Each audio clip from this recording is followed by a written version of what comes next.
Assalamualaikum warahmatullahi wabarakatuh. Waalaikumsalam warahmatullahi wabarakatuh. Baik teman-teman, perkenalkan nama saya Muhammad Khairu Rizky dari Ilkom Angkatan 2022. Di sini saya akan memberikan penyuluhan tentang telinga, bahaya untuk penggunaan cotton bud terhadap telinga dengan namanya jangan colok sembarangan. Kuping juga butuh perlakuan aman. Jadi misalnya kuping kalian tuh gatel atau apa, itu jangan dicolok-colok sembarangan. Apalagi pakai kunci dicolok-colok, itu jangan. Karena iya itu jangan. Karena bagian dalam telinga itu tuh memiliki struktur kulit yang lebih tipis daripada kulit-kulit lain. Kayak misalnya kalian sebagai perempuan kan paham kan kalau di muka tuh kulitnya lebih sensitif. Sama di telinga juga. Gitu. Jadi jangan asal colok sembarangan. Itu. Nah, di sini mengenal telinga dan fungsinya. Telinga itu bukan hanya berfungsi untuk mendengar aja. Jadi ada fungsi-fungsi lain yang membuat telinga tuh penting banget buat tubuh kita. Dia juga berperan penting menjaga keseimbangan tubuh. Selain itu, terus telinga terbagi menjadi 3 bagian. Telinga luar, tengah, sama dalam. Apa sih telinga luar? Telinga luar tuh ini apa namanya? Daun telinga. Bentar. Lalu ada saluran telinga hingga gendang telinga. Oh, gendang ding, bukan gendang. Terus telinga tengah yang berisi tulang-tulang kecil yang meneruskan getaran suara. Apa tulang-tulang kecil itu? Gendang telinga. Terus telinga dalam yang mengatur sinyal suara ke otak dan menjaga keseimbangan. Nah, telinga ini, jadi struktural telinga ini sangat penting nih buat kita. Bayangkan kalau kita nggak bisa dengar, ada orang teriak kita nggak dengar. Makanya kita harus secara baik menjaga telinga kita. Nah, menjaga telinga kita itu bukan dengan menggunakan cotton bud, karena cotton bud itu bahaya teman-teman. Kenapa sih bahaya? Nah, nanti kita akan tahu di sini. Nah, saluran telinga memiliki sistem pembersihan alami yang disebut migrasi epitel. Jadi kalau telinga kalian kotor, itu tuh sebenarnya telinga tuh punya cara tersendiri buat membersihkannya. Yang namanya di situ migrasi epitel, yaitu gerakan lambat sel-sel di dalam saluran telinga yang membawa serumen keluar. Serumen atau kotoran telinga justru berfungsi melindungi telinga dari debu, air, serangga, dan bakteri.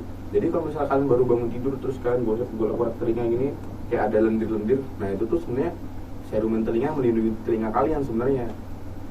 Lo kotoran telinga tuh malah berfungsi buat melindungi, bukan malah mengotori. Kalau kalian pakai cotton bud, kalian colok-colok gini, itu malah mendorong si serumen ini ke dalam sampai malah menutupi dinding telinga. Bisa jadi dinding telinganya rusak atau ketutupan budek. Tuh.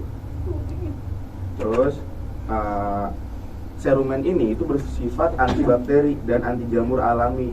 Ketika kita mengunyah atau berbicara, gerakan rahan membantu mendorong serumen ke arah keluar, sehingga sebenarnya kita tidak perlu membersihkan bagian dalam telinga. Itu teman-teman. Sebenarnya dari bawaan pabrik, telinga kita tuh udah punya mekanismenya tersendiri buat membersihkan bagian dalamnya. Jadi sebenarnya dari kecil sampai kita mati pun gak dibersihin, ya sebenarnya nggak apa-apa. Jadi adanya cotton bud itu kan sebenarnya buat apa ya, orang zaman dulu tuh kalau gatal, jadi kayak dulu kan pakai kayak batang rumput tuh lihat kalau digini sampai tahu nggak sih? Nah kalau digini sampai karena salah seorang orang Amerika, aku lupa namanya, keturunan Polandia, itu menciptakan itu untuk waktu itu membersihkan telinga yang memang ada debu dan kotoran yang memang masuk gitu. Nah, tapi seiring berkembangnya zaman malah itu digunakan buat sehari-hari. Nah, itu yang nggak baik. Nah, terus kedua ada mitos dan fakta tentang cotton bud. Banyak masyarakat, termasuk mahasiswa kita, masih percaya bahwa cotton bud adalah alat terbaik yang paling aman untuk membersihkan telinga. Ini adalah mitos yang keliru dan berbahaya. Makanya mayoritas dokter THT, tahu nggak dokter THT? Tahu. Apa tuh, Ziza? Telinga, hidung, tenggorokan. Terima kasih. Tidak merekomendasikan penggunaan cotton bud, terutama untuk dimasukkan ke liang telinga. Penggunaan cotton bud itu justru mendorong serumen yang aku bilang tadi, mendorong serumen makin dalam menuju gendang telinga. Ini bisa menyebabkan sumbatan atau impaksi, menurunkan kemampuan mendengar hingga memicu infeksi. Tuh, ngeri banget tuh kalau sampai infeksi. Kalau infeksi malah keluar nanah dan sebagainya. Itu malah telinga kalian jadi bau, keluar hijau-hijau kan. Harus lebih. Iya kan? Itu kalau infeksi kan bisa kayak gitu. Terus selain itu banyak pengguna tidak sadar bahwa ujung cotton bud bisa melukai lapisan tipis saluran telinga. Jika sering dilakukan, luka tersebut bisa membuka jalan masuk bagi bakteri dan menyebabkan peradangan. Aku pribadi, pengalaman pribadi ya, aku salah satu orang yang kecanduan pakai cotton bud.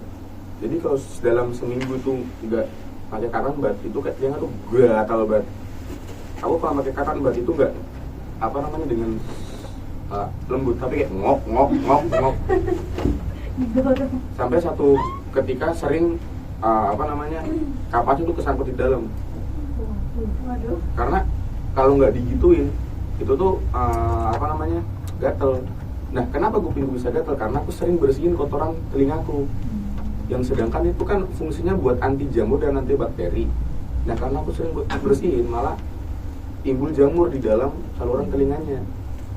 Makanya itu yang membuat itu gatal dan lain sebagainya. Itu. Terus kalau misalnya dengan caraku tadi, misalnya ngok sampai sakit, bahkan peradangan di dalam tuh kayak jerawat timbul gitu, benjol, sakitnya sampai sini, sampai gigi. Jadi kalau misal kalian kepepet nih pakai cotton bud dengan gerakan yang halus, jangan ngok, jangan colok sembarangan. Maka dari itu, klaim bahwa cotton bud membuat telinga lebih bersih adalah fakta yang secara medis itu gak benar atau mitos. Justru sebaliknya, ia berpotensi menciptakan masalah serius pada telinga. Jadi buat teman-teman, nanti misalnya balik punya cotton bud, jangan dipakai kalau misalnya gak urgent banget, kasihan telinganya. Lalu ketiga, dampak negatif penggunaan cotton bud. Penggunaan cotton bud secara berlebihan atau sembarangan dapat menimbulkan berbagai dampak serius pada telinga. Di antaranya, pertama, ada luka dan iritasi saluran telinga. Tuh, lapisan kulit di saluran telinga sangat tipis dan sensitif. Gesekan cotton bud bisa menimbulkan lecet, nyeri, bahkan peradangan ringan yang gue bilang tadi, tipis. Jadi harus kita jaga sebaik mungkin seperti kita menjaga muka. Nggak mungkin kita pakai sabun batangan di muka kan? Enggak kan? Enggak, karena beda. Sama perlakuannya ke telinga juga. Karena ini adalah salah satu organ yang penting bagi kita. Lalu di sini ada perforasi, robek gendang telinga. Jika cotton bud dimasukkan terlalu dalam atau digunakan dengan tekanan, resiko robeknya membran timpani meningkat. Hal ini menyebabkan rasa sakit yang luar biasa, keluar cairan dari telinga, dan menurunnya pendengaran secara drastis. Dalam beberapa kasus, perforasi memerlukan tindakan medis seperti penambalan atau operasi yang lebih lanjut. Bayangin gendang telinga kalian pecah gara-gara kalian colok sembarangan kayak takut gak? Takut. Nah, maka dari itu kita harus menjaga apa? Telinga. Sayangi telinga seperti kita menyayangi diri sendiri. Oke. Lalu ada infeksi telinga, otitis. Wah, otitis nih. Otitis eksterna atau media.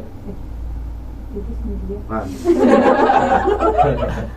luka yang tercipta membuka jalan bagi bakteri dan jamur. Telinga bisa mengalami pembengkakan, nyeri berdenyut, hingga keluar cairan atau nanah. Kondisi ini sering disebut telinga berenang atau swimmer ear. Swimmer ear. Bukan telinga kita copot terus berenang, enggak. Itu maksudnya di dalam telinga kita tuh ada kayak cairan. Bukan yang berenang. Ada cairan yang keluar. Itu karena apa? Anak misalnya kita pakai cotton bud, meskipun ujungnya kapas sekalipun, itu kan tetap yang gue bilang tadi itu tuh tipis loh. Kalau kita ngok, kan ada kemungkinan tuh terluka. Betul. Menjadi jalan bakteri untuk masuk. Malah kamu kan peradangan, sakit nanti telinga kita. Lalu di sini ada cerumen obstruans, sumbatan kotoran telinga.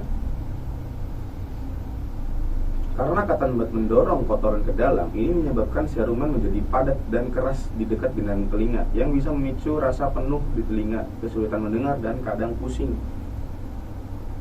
Ibaratnya pipa, ada kotoran, kita masukin kayu, kita colok sembarangan nih, itu kan pasti kotorannya bakal Masuk. kedorong kan. Dan secara logika, nah itu kan cotton bud itu cuma batang doang ya. Kalau misal kita giniin pasti kedorong. Kecuali kalau misal dia tuh batang terus ada kayak kaitannya, tapi itu bakal sakit juga sih. Jadi ya seperti gue bilang tadi, cotton bud itu sebenarnya bahaya buat telinga kita, karena bakal ada masalah serius jika kita malah sering menggunakannya, apalagi dengan tata cara yang kasar. Lalu selanjutnya terakhir ada tinnitus dan gangguan keseimbangan. Trauma kecil berulang di dalam telinga bisa menyebabkan degingan atau vertigo, yaitu sensasi berputar yang sangat mengganggu. Nah, saya telinga kita udah sakit gitu, itu malah bisa menjalar ke otak, menjadikan vertigo. Tahu kan vertigo? Tahu. Takutnya. Lalu selanjutnya alternatif membersihkan telinga yang aman. Karena telinga punya mekanisme pembersihan yang alami, kita tidak perlu repot-repot membersihkannya ke dalam. Nah, kayaknya gimana sih? Pertama, membersihkan daun telinga dengan kain lembut. Kalian punya kain apa tisu, kasih kayak sesuatu cairan gitulah. Kalau orang zaman dulu kan makanya minyak kayu putih ya, diginiin set. Nah, baby oil, daun telinganya aja, nggak usah sampai dalam. Karena kan daun telinga biasanya, karena ini tempatnya di luar ya, fungsinya buat menangkap suara, dan debu-debu kadang itu nempel-nempel di sela-selanya. Terus obat tetes pelunak cerumen, ada obatnya, cuman aku nggak tahu namanya. Jadi nggak ditetes, saya tes, terus digini-giniin terus, anjay. Terus irigasi telinga. Nah, apa itu irigasi telinga? Jika ada kotoran membandel, tindakan ini bisa dilakukan oleh tenaga medis menggunakan alat khusus air hangat yang disemprotkan secara hati-hati ke dalam telinga untuk mengeluarkan sumbatan. Bahkan jika ada kotoran sekalipun yang bandel, kita harus hati-hati loh, karena kita nggak bisa ngelihat di sini karena mata kita di sini. Kita nggak bisa kayak SpongeBob yang tiba-tiba matanya keluar terus begini, karena kita manusia biasa. Jadi kalau misal ada gangguan dalam telinga, kita harus secepatnya langsung datang ke THT.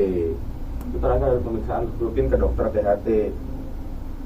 Sering merasa telinga bermasalah atau dan sebagainya, itu mending langsung ke THT. Jangan tanya Google, karena seorang dokter pun memutuskan diagnosa itu tuh latar belakangnya itu dari kondisi yang kita alami dan pemeriksaan medis lebih lanjut. Kalau kita cuma nanya telinga sakit berdenyut itu karena apa, tiba-tiba Google mengeluarkan itu karena mau hamil, kan udah nyambung kan, karena di Google sering kayak gitu tuh. Jadi untuk membersihkan telinga itu tuh yang aman tuh yang di luarnya aja, karena bagian dalam tuh udah punya mekanisme sendiri. Percayakan itu pada tubuh kalian sendiri. Lalu selanjutnya ada membangun kebiasaan sehat merawat telinga.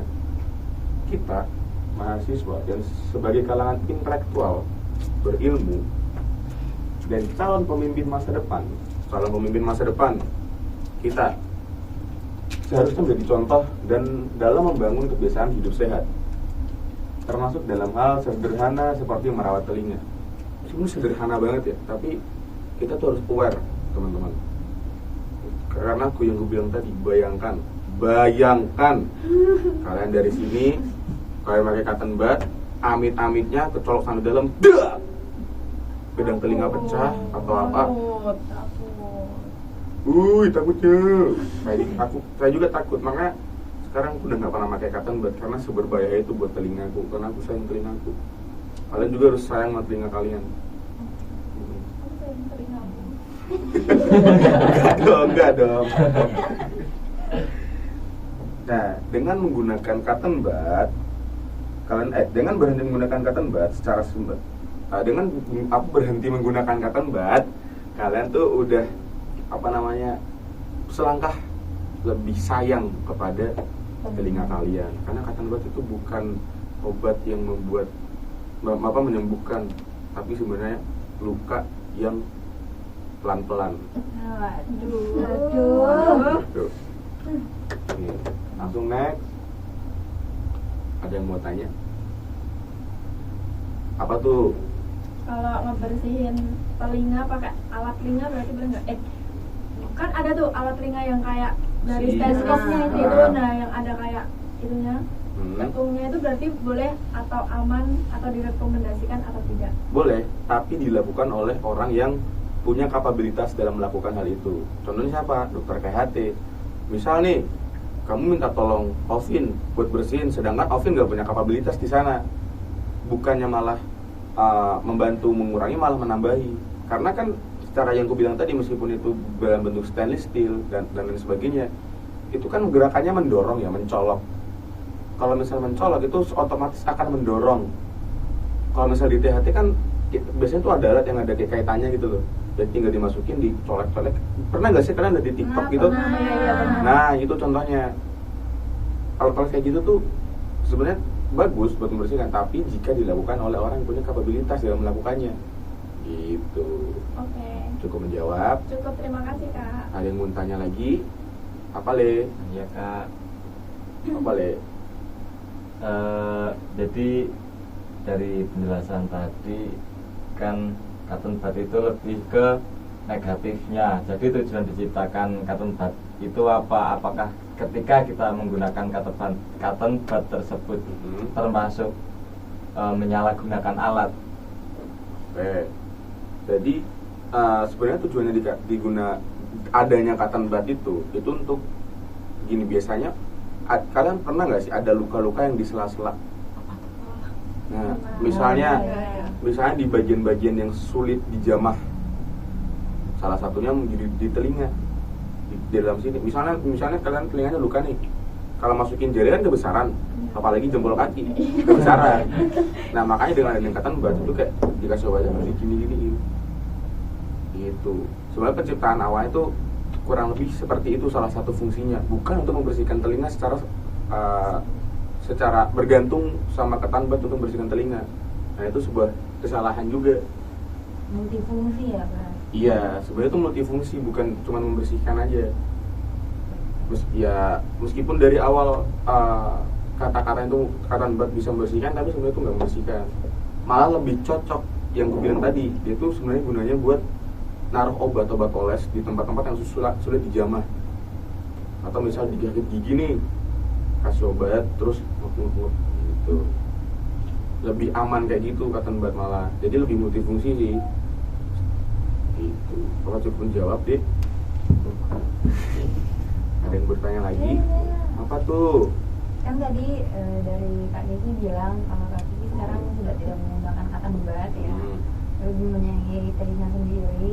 Nah, itu tuh berarti sekarang Kak Desi apa yang Kak Desi lakukan dalam menyayangi telinga Kak Desi selain stop menggunakan cotton bud? Alternatif apa yang Kak Desi gunakan? Alternatifnya yaitu untuk langkah pertama yang gue bilang tadi, aku berhenti menggunakan cotton bud untuk hal yang sepele. Terus kedua, aku kan pemain musik, gambar, biasanya tuh pakai earphone. Nah, pakai earphone kalau misalnya orang main drum itu tuh volumenya pasti tinggi. Nah, itu aku kurangin. Itu langkah kedua. Langkah ketiga, aku nggak masukin barang-barang aneh ke dalam telinga. Karena dulu, karena dulu kalau misal aku nggak punya cotton bud, aku pakai kunci buat kayak gini. Oke. Bisa dibuka? Enggak bisa dibuka. Itu buat mengatasi gatalnya. Nah, karena sekarang udah sayang, jadi kayak nggak usah lah. Pakai gembok. Nah, terus terakhir ya, aku sering bersihin daun telinga. Biar kalau dilihat orang tuh nggak kotor juga sih. Gitu. udah cukup. Cukup. Terima kasih. Sama-sama. Nah, tolong kirimin post test. Oke. Habis ini teman-teman nanti ada post test nanti diisi ya. Iya. Oke. Nah, itu udah bagus ya, bener. Oke, teman-teman. Tadi kan kita udah aku udah ngasih penjelasan tentang bahaya cotton bud, terus gimana cara kita membersihkan telinga dan menyayangi telinga. Untuk selanjutnya aku punya poster digital nih buat kalian. Nanti aku bakal share ke kalian secara chat pribadi. Kenapa nggak cetak? Karena aku salah satu orang yang peduli dengan lingkungan. Karena aku yakin pasti poster-poster ini ketika aku cetak, aku kasih ke kalian pasti dibuang dan lain sebagainya. Kalau misalnya digital kan bisa dilihat terus kan, atau kalian bisa jadi wallpaper karena ucul. Mau dong lihat. Ya nanti ya. Seucul apa sih? Seucul apa sih? Ya nanti aku kasih ya habis kita ini itu terima kasih teman-teman. Di sini foto bareng ya. Oke. Oke.